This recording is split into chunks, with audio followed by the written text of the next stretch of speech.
पौराणिक कथाओं में ना कुछ किरदार सिर्फ कहानी नहीं होते, वो एक चेतावनी होते हैं, एक वार्निंग। और आज हम एक ऐसे ही बहुत ही जटिल चरित्र की कहानी को समझेंगे। रावण, एक ऐसा विद्वान राजा जिसका पतन किसी बाहरी दुश्मन ने नहीं किया, बल्कि उसके अपने ही असाधारण गुणों ने कर दिया। और यहीं से वो सवाल उठता है जो आज भी उतना ही जरूरी है, क्या ज्ञान और अभिमान मतलब नॉलेज और प्राइड एक साथ रह सकते हैं, या फिर एक के होने से दूसरा खत्म हो जाता है? रावण की पूरी जिंदगी ना बस इसी एक सवाल का जवाब है। तो चलिए इस विरोधाभास की परतों को खोलते हैं। देखिए, अगर हम रावण को सिर्फ एक विलेन की तरह देखेंगे ना, तो उसकी कहानी का सबसे जरूरी सबक मिस हो जाएगा। असल में वो टैलेंट और विनाशकारी खामियों का एक बहुत ही हैरान करने वाला मिक्सचर था। रावण का जो ये कॉन्ट्रडिक्शन है ना, उसके जन्म से ही शुरू हो जाता है। एक तरफ थे उसके पिता महान ऋषि विश्रवा, जिनसे उसे मिला वेदों, शास्त्रों और कलाओं का गहरा ज्ञान, और दूसरी तरफ उसकी माँ राक्षसी कैकेसी, जिनसे उसे विरासत में मिली असीम फिजिकल स्ट्रेंथ और पार। जरा सोचिए, ज्ञान और शक्ति का ऐसा कॉम्बिनेशन कितना रेयर और पावरफुल रहा होगा। और रावण ने इस लेगेसी को वेस्ट नहीं होने दिया। वो सिर्फ एक वॉरियर नहीं बना, बल्कि एक ब्रिलियंट स्कॉलर, एक कमाल का वीणा प्लेयर और भगवान शिव का इतना बड़ा भक्त बना कि उसकी भक्ति की मिसालें दी जाती थीं। मतलब ऐसा लग रहा था कि महानता की हर राह उसके लिए खुली हुई थी। तो इतनी सारी एबिलिटीज के साथ रावण ने किया क्या? उसने इन सब का इस्तेमाल किया बेमिसाल शक्ति और रुतबा हासिल करने के लिए। और उसका जो उदय था वो देखने लायक था। अपने एम्बिशन को पूरा करने के लिए उसने तपस्या का रास्ता चुना, खासकर भगवान शिव की आराधना का। और ये कोई मामूली साधना नहीं थी, ये सालों का कठोर स्पिरिचुअल डिसिप्लिन था, एक ऐसी भक्ति जिसने देवताओं को भी ध्यान देने पर मजबूर कर दिया। और उसकी तपस्या का फल, एक असाधारण वरदान। उसे ऐसी शक्ति मिली जिसने उसे ऑलमोस्ट इनविंसिबल मतलब अजेय बना दिया।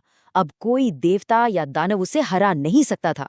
ये वो मोमेंट था जब रावण सिर्फ एक पावरफुल राजकुमार नहीं रहा, बल्कि एक ऐसी फोर्स बन गया जिसका कोई मुकाबला नहीं था। हम रावण को हमेशा उसके 10 सिरों से पहचानते हैं, है ना? लेकिन ये सिर्फ एक फिजिकल फीचर नहीं था। ये 10 सिर उसके विशाल ज्ञान और शक्ति का सिंबल थे। सोचकर देखिए, एक ही इंसान जिसे 4 वेद और 6 शास्त्र सबका ज्ञान हो, ये उसकी इंटेलेक्चुअल कैपेबिलिटी का पीक था, जिसने उसे बाकियों से मीलों आगे खड़ा कर दिया था। अपनी इसी पावर और नॉलेज के दम पर उसने लंका पर राज किया। और उसने लंका को कोई आम राज्य नहीं, बल्कि एक सोने की नगरी, एक गोल्डन सिटी में बदल दिया। एक ऐसा समृद्ध राज्य जो उसके एडमिनिस्ट्रेटिव स्किल्स और विजन का जीता जागता सबूत था। अपने पीक पर रावण एक बहुत ही सफल शासक था।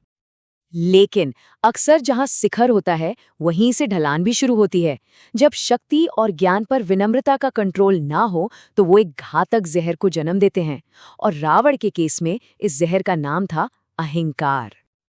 अहंकार ये सिर्फ घमंड नहीं है, ये वो अंधापन है जो अपनी ही रोशनी से पैदा होता है। जब कोई अपने ज्ञान और शक्ति को ही आखिरी सच मान लेता है, तो उसका विवेक यानी सही गलत की समझ नष्ट हो जाती है। राइट और रॉन्ग के बीच का फर्क ही मिट जाता है। और रावण इसी अहंकार का शिकार हुआ। जो ज्ञान उसे विनम्र बना सकता था, उसी ने उसे अहंकारी बना दिया। जो शक्ति उसे रक्षक बना सकती थी, उसी ने उसे भक्षक बना दिया। विडंबना देखिए, उसकी सबसे बड़ी ताकत ही उसकी सबसे बड़ी कमजोरी बन गई।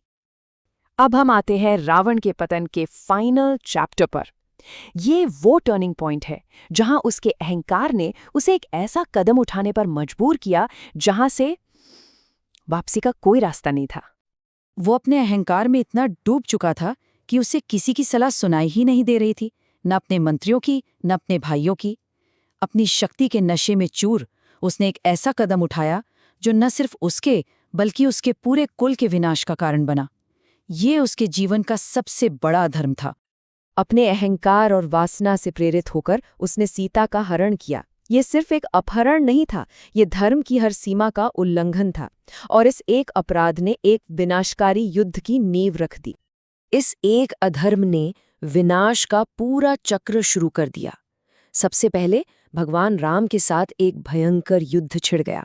अब ये तो मानना पड़ेगा कि रावण ने इस युद्ध में कमाल की वीरता और स्किल दिखाई। वो आखिर तक एक महान योद्धा ही रहा। लेकिन आखिर में जब जंग धर्म और अधर्म के बीच हो तो सिर्फ बहादुरी काम नहीं आती। धर्म की जीत हुई और राम के बाणों से उस महान लेकिन रास्ते से भटके हुए राजा का अंत हुआ। तो रावण की कहानी खत्म होने के बाद बचता क्या है? सिर्फ एक राजा के उदय और पतन की कहानी नहीं, ये हमें एक बहुत ही गहरी और टाइमलेस सीख देती है। एक ऐसी लेसन जो आज भी उतनी ही जरूरी है। इस पूरी कहानी का सार, इसका एसेंस शायद यही है, कोई कितना भी ज्ञानी या शक्तिशाली क्यों ना हो, अगर रास्ता अहंकार और अधर्म का है तो मंजिल सिर्फ और सिर्फ विनाशी हो सकती है। ये एक ऐसा यूनिवर्सल रूल है जो कभी नहीं बदलता। रावण की लाइफ इस बात का सबसे बड़ा सबूत है कि विनम्रता और धर्म के बिना ज्ञान और शक्ति की कोई कीमत नहीं। एंड में ये मैटर नहीं करता कि कोई कितना काबिल है, मैटर ये करता है कि उसका चरित्र कैसा है।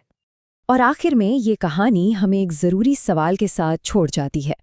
कोई भी इंसान अपने ज्ञान और अपनी शक्ति के बीच बैलेंस कैसे बनाए रखे ताकि उसकी सबसे बड़ी ताकत ही उसके पतन का कारण न बन जाए? इस सवाल का जवाब शायद हर किसी को अपने अंदर ही खोजना होगा।